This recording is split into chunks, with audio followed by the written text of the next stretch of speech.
everyone, welcome. Thank you very much for joining us here on Times Now. This is Times Now Live and I am Hina Gabhir. Viewers, it's official now. 5 Pakistani fighter jets gone. 1 massive early warning aircraft obliterated. And all of it achieved with surgical precision during Operation Sindoor. The S-400 air defense system, pride of our arsenal, unleashed its full power, taking down targets with accuracy. Indian Air Force Chief, Air Chief Marshal Amar Preet Singh today confirmed that a large Pakistani aircraft was brought down from nearly 300 kilometers away. It was the largest surface-to-air kill ever recorded. This is not just a statistic. It is a record etched in military history. But viewers, this is also a story of Bharat's Atmanirbharta or growing self-reliance. While the S-400 proved the long-range game changer, it was our very own indigenous Akash missile system that stood shoulder to shoulder in this battle, taking our threats at short range with pinpoint accuracy. This was a perfect symphony, as many say, of technology, discipline and resolve. It shows Operation Sindoor is more than a military triumph. Prime Minister called it a new normal, but the revelations by the Indian Air Force Chief today make it a warning written in fire across the skies. Listen in to what Air Chief Marshal Amar Preet Singh said today. Our air defense systems have done a wonderful job. The S-400 system, which we had recently bought, has been a game changer. The SAGW systems, mostly from, I'm talking about fighter aircraft, are from S-400. We have at least 5 fighters confirmed kills and 1 large aircraft, which could be either an Elint aircraft or an AEW&C aircraft, which was taken out at a distance of about 300 kilometers. This is the actually largest ever recorded surface-to-air kill that we can talk about. I can say that it was, more of the high-tech war which was fought. In about 88, 90 hours of war, we were able to achieve, so much of damage to their system that it was very clear in their mind that in this current situation, if they continue, they are going to continue paying for it more and more. So they have come forward and sent a message again through DGMO ki hum baat karna chahte hain, and which was accepted from our side. And to discuss Bharat's solid Suraksha coverage, I'm joined by 3 esteemed guests on the broadcast this evening. We have with us retired Air Marshal Dr. Rajeev Sachdeva, ex-Deputy Chief of Integrated Defence Staff. We also have with us retired Major General Vikash Sharma, who is a defence expert, and my colleague Srinjoy Chaudhary joining me live from the studios. Good evening to all of you, gentlemen. Thank you for speaking with us here on Times Now. Air Marshal Rajeev Sachdeva, let me begin this discussion with you. Firstly, what was said today, made every Indian quite proud. And I want you to explain to our viewers what factors can really enable a surface-to-air missile to achieve a kill at 300 kilometers, which is a record, isn't it? So when you talk about, first of all, thank you very much for getting in, and we are really proud of what the Air Chief has done today, because till now the discussions on the media and otherwise in every forum was, hamare kitne jahaz gire. Thank God now we have started talking about what we've done on the other side. So that's a great changeover at the media which is happening today. When you say S-400, this figure 400 needs to be understood by you. That means we can kill an aircraft, we can kill a missile at a distance of 400 kilometers. We have systems which are S-500, we have systems which are S-300. So killing an aeroplane 300 kilometers away with a system which is an S-400, which can actually take on 400 kilometers, was tried out for the first time and it achieved a success. That's what the chief wanted to tell us. Okay, and also if you can tell us a little bit about how complex really is it to coordinate multiple air defense systems like the S-400 that we have and Akash in a live combat situation? See, first of all, let me today open out to all of you that any aeroplane which starts up and starts moving in on any airfield in Pakistan is visible to us. First of all, understand that part. The radars, the air defense system is such that any aircraft, be it civil, be it military, be it helicopter, when it starts moving, it is visible to us because of our radars. Now we have various systems which can take on this. If at all it is a threat to us, then we know it is a threat to us. There are ways to find out why it is a threat to us. Then we can take that aeroplane off at 400 kilometers, 250 kilometers, 125 kilometers, 75 kilometers. Like Akash can go down all the way to 4.5 kilometers. If not, then you have a shoulder fight. We have an array of systems across from large distance to close. Even if somebody has done something wrong with us and gone past us, we can take him on when it's on the retreat. So that kind of air defense network is there, and the commander on ground takes a call whether he has to take on the system that far away or a little close. Now, in this case, what the chief was mentioning was they have taken off an aeroplane which was 300 kilometers away because that was making a lot of difference in the entire war fighting. If you remember, the CDS also making a statement in Singapore, the tactics was changed. I presume this was the new tactics which came on. That first, let's take on that aeroplane which is a big troublemaker, though it's not a fighter aircraft, but it's a big troublemaker which is command and control center. Let's take it on at 300 kilometers with our surface-to-air guided missile, which can go up to 400 kilometers. So that's the way the whole game is. Now when the aeroplanes which are closer to us and controlled by radars which are closer, like he also mentioned that they've taken on 6 radars, some big, some small. All these radars are integrated and a big picture comes to the control center, which we know is in the Pakistan or in India. Our control center tells us the full picture. Now, which system, the air defense system is the radar which picks on these and then a missile which fires it down. Now, when the radars are picked up, this which system has to be activated to take them down is a decision of the commander on ground. So that's how the air defense system works. Okay. It's interesting. So, Major General Vikash Sharma, it's not just technology. It's also the radar and it's also the skill of the people who are operating it that can make a difference, isn't it?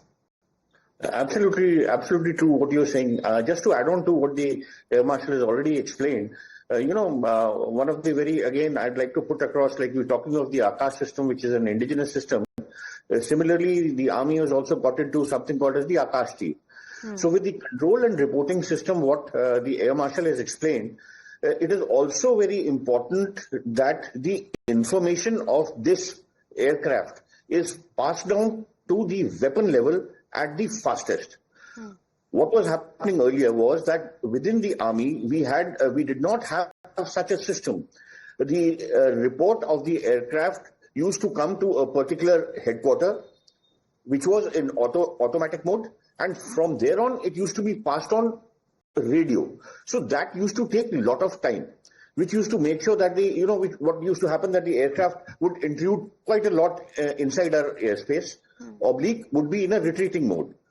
So with the Akash-Teer, which has come in, which is an indigenous product, this control and reporting system has become automated right up to the weapon level as far as the Army is also concerned. So whatever moment is taking place, we come to know immediately. Thereafter, not only that, the designation of the target, as the Air Marshal brought out, is given to a particular weapon system, which is again automated now with this indigenous Akash-Teer coming in, and the final kill of the aircraft thereafter takes place. Okay. That's very interesting. Real-time information that we are getting, you are telling us, Major General Vikash Sharma, that is also making a lot of difference in determining what should be the next step and how quick that next step should be, isn't it?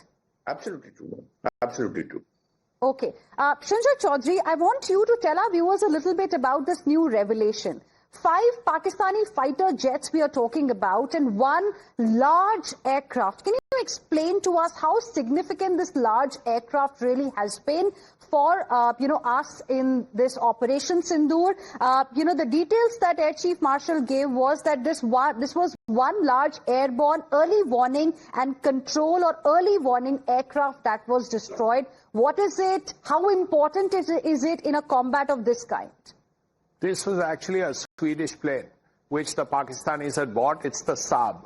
And it was very useful and very important for the Pakistanis. In fact, after it was downed, and it must be said it was a huge thing to down it. Another country, in this case Turkey, actually flew down another one a day later because it was that important. So the fact that India downed that plane actually helped India a lot. That's one thing. That was, of course, the S-400. But in some senses, India is lucky to have the S-400 because in the old days, and both the guests will confirm this, about 20 years ago, 25 years ago, the Russians offered us the S-300 and the ADA, as it was called then, Air Defense Artillery, looked at it. There wasn't enough money. The Air Force wasn't that keen, and that was it. We couldn't buy the S-300 because the budgets in those days didn't allow for it. This time, despite all the pressure from the West, India decided that the S-400 was necessary. And all of them haven't come as yet. We still need to get another 2. But it did its job. And as you rightly said, the Akash did its job. And the S-400 alone isn't enough. If we had to target everything that came from the other side, then for ammunition alone for the S-400, you need the entire defense budget. So this L-70 gun, the Akash, lot of things were useful. The L-70, I think, is about 50 years old. Both the guests will probably confirm that. Yet it was so useful. All these drones, which cost a few thousand rupees, 50,000, few lakh rupees, they were all down very successfully. Sometimes defense is not very glamorous. The fact that all this stuff came in, all these attacks, each and every one was repulsed. And that is actually a bigger success than hitting X place and Y place. Nothing of ours was touched. May not be a bigger success, but it was as big a success. So the fact that our defense was as good as our offense is something that is sometimes overlooked. So yes, S-400, the chief did the right thing by mentioning it, and the fact that the Saab got hit, but not only that, the fact that the Akash did so well, the L-70 did so well. Once upon a time, control and reporting, as Major General said, was like a dream 20 years ago. We hoped that it would happen one day. And there it is on the ground, and see how much good it has done. And Air Marshal Rajeev Sachdeva, like Sanjoy said, India is lucky to have S-400.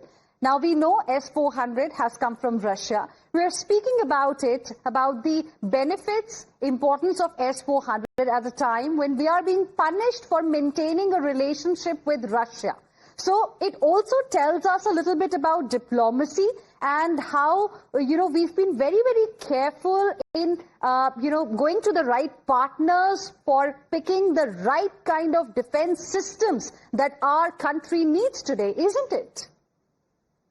Absolutely fine. See, the Air Force keeping the budgets in mind and the threat in place, we decide how many do we want. So I think the Indian Air Force decided on 5 systems and only 3 have come. Like Sanjoy just mentioned, 2 more have to come. Why? Because we want to see as far as possible. S-400 can look 400 kilometers, strike 400 kilometers away. Akash-Teer is a little closer one. It takes on targets which are much closer, 75 kilometers. Then you have a Spider system which takes on something in between these two. But S-400 was thought of by the Indian Air Force because Indian Air Force not only works on getting the offensive arm, like the Rafales and other things which we are talking about, we also want our air defense strong. That means we want our radar strong, and we want something which can strike the enemy missiles and the aeroplanes which are coming in. So that is how S-400 was thought of, because that would have bridged a long gap, which we've seen did come up in the Operation Sindoor. That aeroplanes which are far away now crossing the border and going in and dropping bombs, I think after Operation Sindoor, it'll be a little, we will have to apply a lot of new tactics like the CDS was mentioning to do that kind of a job. But taking on aeroplanes which are 300 kilometers away and creating havoc, because that particular SAP, which Sanjoy was mentioning, it actually controls about 50, 60 aeroplanes in the air or even more. And not only control, it commands, it tells them what is happening on the other side, because it's a It's eye in the sky. It's up in the sky and looking deep inside Indian territory, looking at our aeroplanes and guiding their own aeroplanes into us. So taking down that aeroplane by an S-400 actually blinded off the entire war-fighting mechanism of the Pakistan Air Force. So that's why buying an S-400 was a strategic. I think it was Marshal when this decision was taken that we need S-400s to come in. And three systems, yes, they played merry, and we required two more after the Russian war is over. They have promised that they'll give us the other two. And that's we are. And there is no harm in building. Now that we've successfully got an Akash in, we've got an S-400. There is no harm in DRDO trying to build something in between on their own. We're talking about Atmanirbhar these days. Yes, we will do it. But simultaneously, Major General Vikash Sharma, we are also building our indigenous capabilities. Can you tell us a little bit about your understanding of where we stand today and perhaps what more needs to be done given the condition of our borders right now, given the kind of adversaries that we face at this point in time? And it's also being said that this element of surprise is extremely important in any kind of a combat situation. Now, the adversaries know what we are capable of. Definitely now we need to be prepared for something even bigger and better. Firstly, I'll take on as to, what indigenous things we are doing. Latest what we have acquired is something called as the QR SAM regiments, as far as the Army Air Defense is concerned, having ranges of approximately 15 to 30 kilometers is the range. It's slightly range more than Akash, capable of taking on aircrafts while on the move. As the name suggests, they are quick reaction. It is quick reaction surface to air missile. So this would, go a long way in assisting our systems. We've also gone in for the indigenous made by Bell, actually a DRDO product called the Atulya radars. These radars are fire control radars basically, and they are meant to control the fire of the guns which are there. So these are better radars with better ranges, better range discrimination, etc.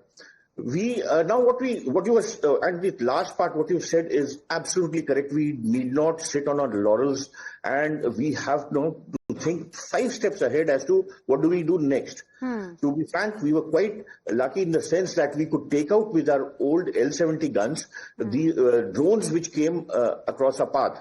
A large number was destroyed by these L-70 guns. But now the enemy knows our capability. What we lack, all these radars, what we have today are good radars with long ranges. But the capability of detecting a target as small as a drone is still missing with us. So what we need are radars and better gun systems with higher rate of fires, maybe self-propelled, so that they can move from one place to another with ease. But the most important part is the radars, because today's radars, most of them are not capable or have limited capability of detecting the drones at longer ranges. So we need to have these systems into place. The CNR system, as it goes along, needs to be even more robust as to what you've just stated. And, we need to get into a more something akin to an Iron Dome, or even Iron Dome is, of course, as you know, Israeli. But yes, the reliance of the guns in today's warfare, even if we see the Russian-Ukrainian war, any war you see, drones are coming in a big way. Yes. No, you can't use like what Sinjoy had also brought out, that you can't use a S-400 against a drone. You don't use a hammer to spot a mosquito or a fly, So you need economy of scales, wherein you need systems which are economical as well as capable of taking on the enemy targets. And so short-range radar system is something that we really need to look at right now. Interesting point there. Now, Srinjoy, we are also speaking at a time when globally there are some realignments on the anvil. I mean, we are seeing how Trump is literally rolling out a red carpet for our enemy, Pakistan. And we are seeing how Russia, we have a good relationship with Russia.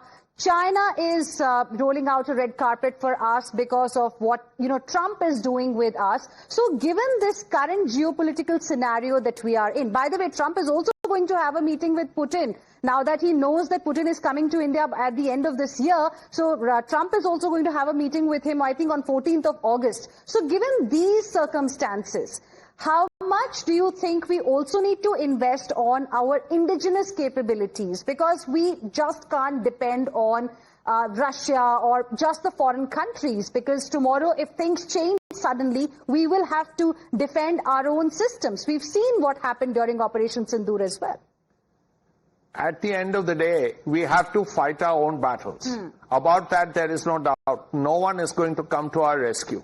We don't have alliances. We are not part of NATO. We are not part of what used to be Warsaw Pact or anything like that. At the end of the day, we fight our own battles. Yes, our friends help us. During this border clashes with the Chinese several years ago, we got a lot of help from our friends. I mean, little things. They seem like little things. For instance, we needed warm clothing. How are you going to get so much warm clothing? Now, very quickly, one of our friends came up with it. But with President Trump being as unpredictable as he is, there is even more reason to be independent, and indigenous production has to get focus. The point is that the Chinese are doing all this because they see an opportunity. They are an opportunistic kind of situation for them. The Russians have been friends with us for many years. They have supported us.